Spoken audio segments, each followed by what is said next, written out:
Hey y'all, welcome to my channel Made by Maddie. I'm Maddie and I make things. Today we're gonna go over my very well-known sugar cookie recipe. Today is a bake along, so grab your ingredients, put on your apron, wash your hands, and let's get to work. After we've washed our hands and put on our apron, the first thing we're gonna do is go ahead and set our oven to 350 degrees. And we're also gonna ensure that the oven rack is on the middle rack. All right, now that we have our oven heating up, we're gonna go ahead and start making our cookie dough. I have two different bowls out here. I have a smaller one for dry ingredients, and then I have my KitchenAid mixer for my wet ingredients. Most of the time when you're baking, you're gonna mix your wet ingredients and add your dry to your wet. That is what we'll be doing today for our sugar cookie. So first thing you're gonna do is you're gonna put your butter and your sugar into your wet bowl, and you're gonna end up creaming those. By the way, the recipe is going to be in the description box, so if you miss this, you don't have to watch the YouTube video all over again. Just scroll to the description and you can get my recipe. So we are gonna do 1 cup butter at room temperature. Personally, I always use salted butter. A lot of recipes will call for unsalted butter. Ignore it, okay? Salted butter is the way to go. I also still add salt to all my stuff.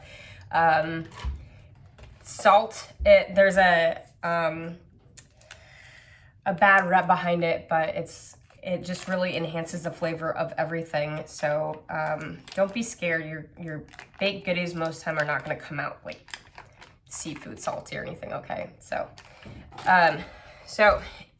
we have 1 cup salted butter, and then we're going with 1 cup of sugar.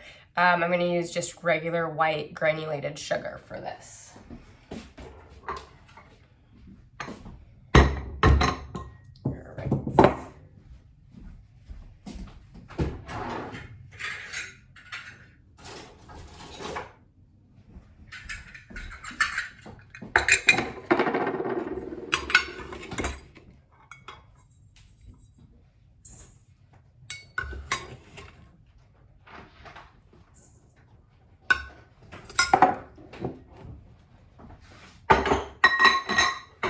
All right, and I'm gonna set that aside for now, and we'll get to creaming that with the KitchenAid in a minute. And now we're gonna go ahead and get our dry ingredients together. So in here, we're gonna go ahead and combine 3 cups flour, just using all-purpose flour here. You have the option to sift your flour if you want. Personally, I don't. Sometimes I'm lazy. I haven't honestly notice a difference whether you do it or not. But if you choose to sift, you have 2 different types of sifters. You got this little guy. I actually don't really know the names of these, but this is a little handle guy. It's easy, and it sifts it out. Or you can go old school and do this guy and you tap it. So anyway, that's a personal preference. Like I said, I don't sift it. It goes faster, and I haven't noticed a difference with my cookies. All right, so 3 cups all-purpose flour. Baking is usually a science. Chemistry in it is exact measurements. Not with everything. Cookies is one of those things, depending on what you're doing, it can alter the cookie a little bit, but it's not going to be such a vast difference that you have to sit there and level off your flour and scrape it, and it's going to be a big deal. So personally, again, I'm a little bit lazy sometimes. I don't. I just shake it level and then throw it in my bowl. Okay, so 3 cups flour, and then we're gonna go ahead and add 1/2 teaspoon salt to this. I use kosher salt or sea salt for everything. Get rid of that iodized crap. It's not good for you. Kosher salt and sea salt provide so much better flavor. So 1/2 teaspoon of that, and then you're gonna go 2 teaspoons of baking powder. I don't have a full teaspoon here, so I'm using a half teaspoon. So if you count too many, that's why. 1 teaspoon. And 2 teaspoons baking powder. All right, just go ahead and mix this up real quick. Okay, so we have our 2 bowls ready to go, and on standby, we're gonna have 1 egg, our vanilla, and almond. I put almond extract in mine. It just adds so much more depth to the sugar cookies, a little bit of nuttiness to it. So these are gonna be added into our wet bowl after we cream the butter and sugar together. So we'll go ahead and transfer over to the KitchenAid.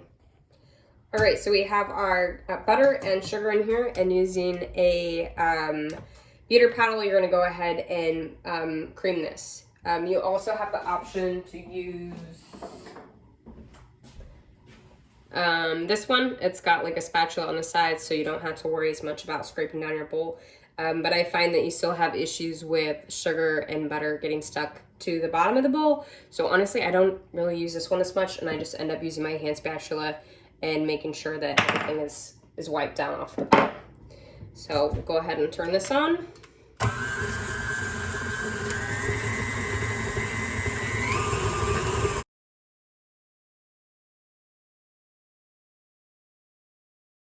So I finished creaming my butter and sugar together. As you can see, it's kind of a little bit lighter of a color, and there's no chunks of butter.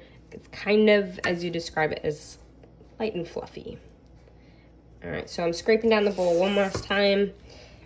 Then I'm gonna go ahead and start stirring in the wet ingredients, and then we'll go ahead and add dry ingredients as well, okay? All right, so I'm gonna go ahead and crack my egg in here first. Always crack your egg on a flat surface. It helps prevent the eggshells from going into the egg, and then it ends up getting your food. It's a mess. So flat surface, crack that in there, and then we're just gonna go ahead and put this on stir.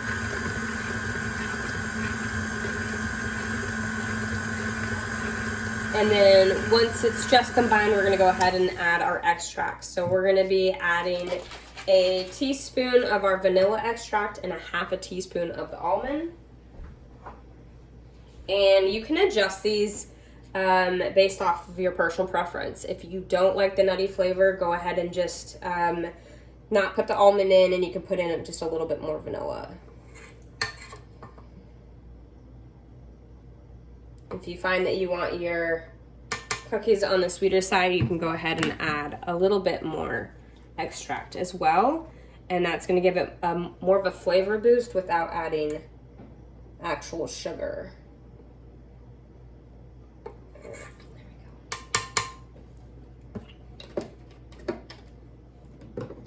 And same thing, we're just gonna go ahead and stir this in until it's just combined.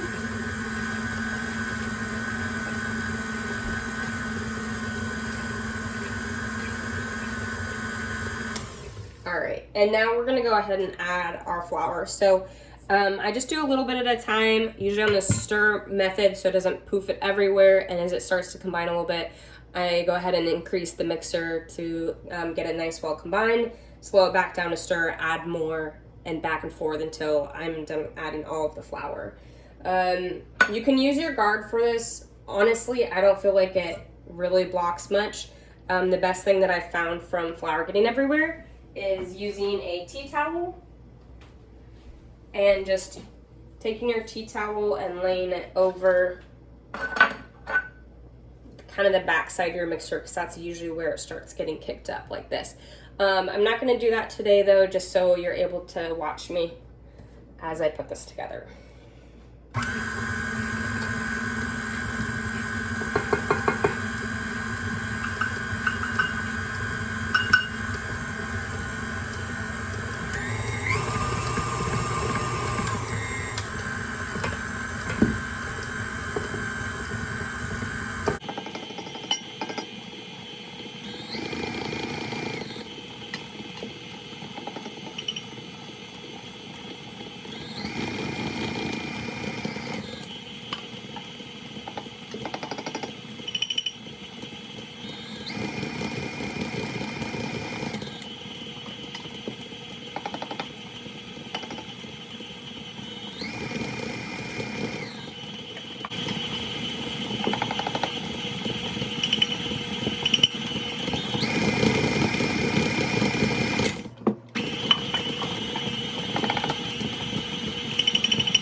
And now I'm gonna go ahead and scrape down the sides.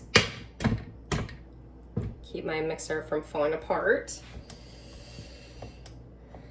So we're gonna get everything back into the bowl here off the paddle.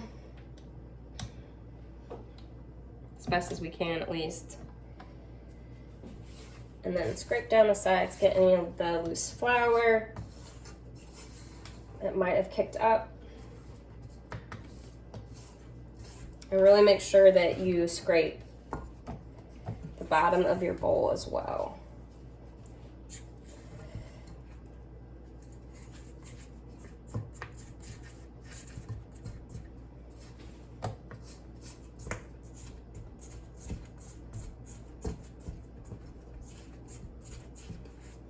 All right.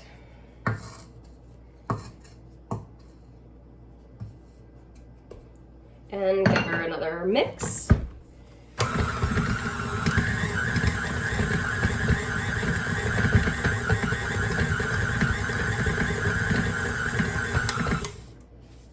Okay. You know when she's done, when she kind of all starts to stick together and the bowl starts to kind of become clean, and when you pick it up, pretty much all of the cookie dough is going to be on your paddle.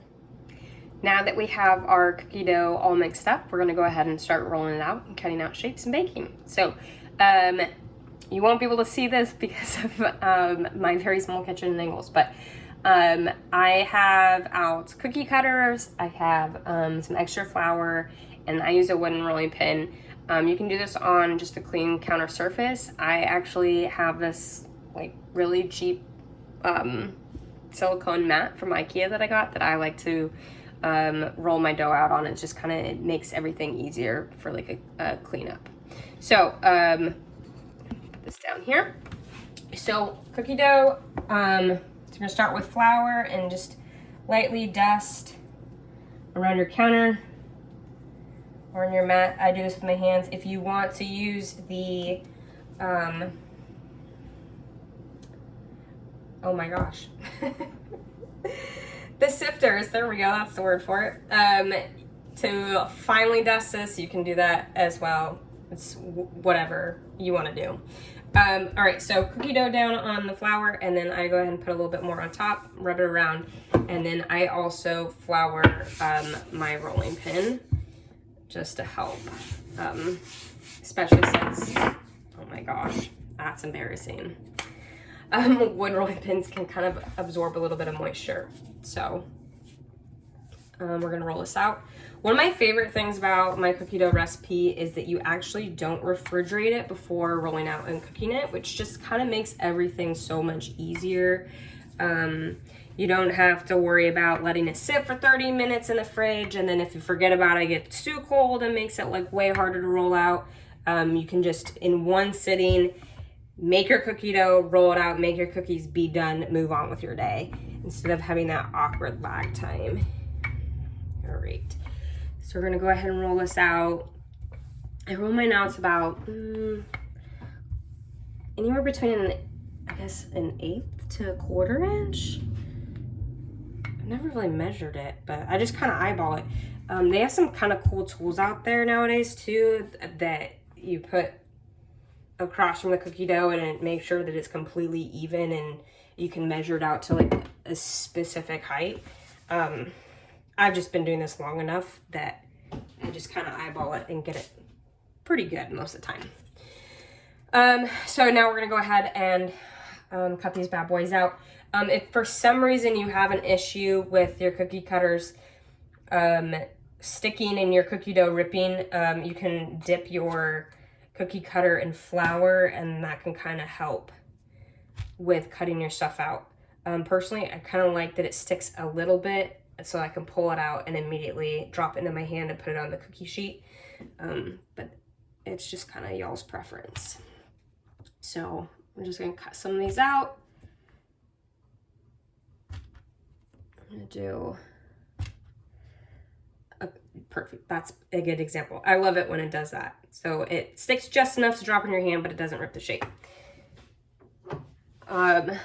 Normally when I do a batch, I do all of the same shape and try to puzzle piece everything together, and then rotate as I go through the batches. but today I think I'm gonna mix and mingle a little bit so you guys can see the different shapes. So Valentine's Day is coming up, so I'm doing a bunch of these froofy little hearts and stuff. If anyone knows me, you know that I hate Valentine's Day. However, I love any excuse to make any sort of themed dessert. So I guess therefore I don't fully hate Valentine's Day. We got, what is this one? Sometimes I'm a perfectionist, but you guys really don't have to, because you can roll out the scraps. All right, so to get these up, you can use like a regular spatula like this, or if you have one of the baking ones, you can use the baking ones. Honestly, I'm gonna use this right now just because I don't want to go and get my baking one out of my storage bin in the pantry, but all right. So we're gonna lay these out on the cookie sheet. Make sure they don't really expand a lot compared to other cookies, but do give them just like a little bit of space, because they'll expand a little bit, and then you don't want them to get stuck together, because then you're gonna have some not so clean edges. All right. I use baking silicone mats for all of my baking, especially sugar cookies. I would say use some sort of either parchment or silicone mat, just because it makes the bottom so much more clean. They like literally pick up off the mat when they're done like cooling, versus having to use a spatula. So when you have delicate pieces like this, I don't know if you can, like that little arrow, it's a lot less likely to break if you're using a silicone mat versus just a plain cookie sheet and then having to try to scrape them up later. I have quite a few baking sheets, or the silicone mats. I honestly fell in love with the Amazon Basics. They're cheap. I think they're like maybe $8. And I honestly have not noticed a difference compared to my fancier ones. So don't feel like you need to splurge on an expensive professional baking sheet. Just go ahead and grab a basic silicone mat from like TJ Maxx, or like I said, Amazon's great. And you'll be fine. All right, so got our cookies laid out. As you can see, I have spacing between all of it. So I'm gonna go ahead and throw this in the preheated oven, middle rack, for about 10 minutes. You wanna get them nice so you can maybe just start to see a little bit of brown on the bottom of the cookie. You don't want it to start browning on top, just on the bottom, all right? All right, while those are in the oven, I'm gonna show you what I do with the scraps so that I barely waste any. So I take all the scraps from my first batch here, and I'm gonna go ahead and grab the second half of my cookie dough, and I'm gonna go ahead and kind of just knead these together a little bit. Re-sprinkle. And then I'm gonna go ahead and roll this out.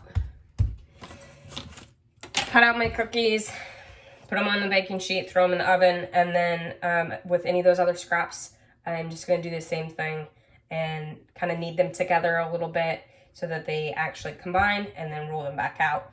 And do that as many times as possible until you can't cut out any more cookies. And then I'm usually left with like just a little bit of cookie dough that honestly I like to munch on. Kind of a nice treat after baking all day. So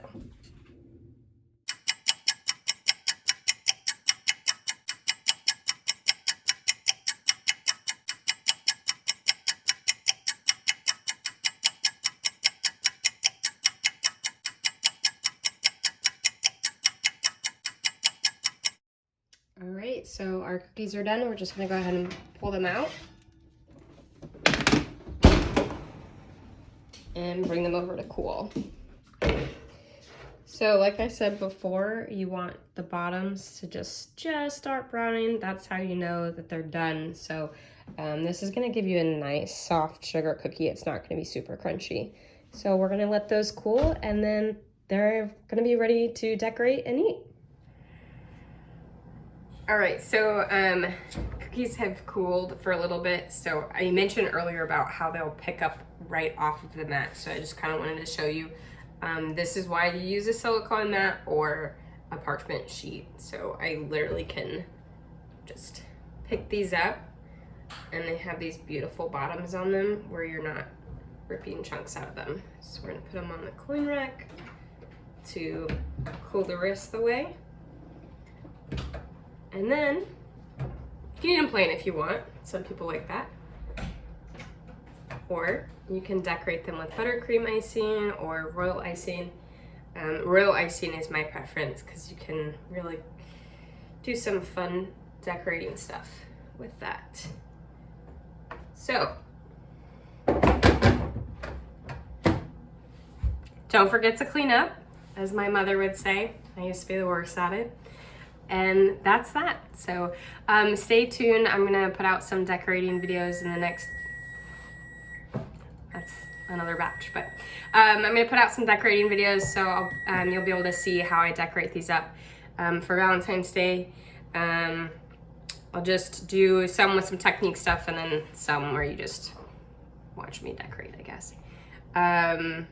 Awesome, don't forget the recipe is in the description box if you missed it.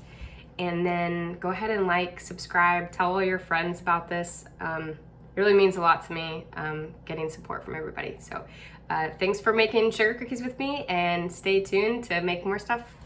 Bye guys.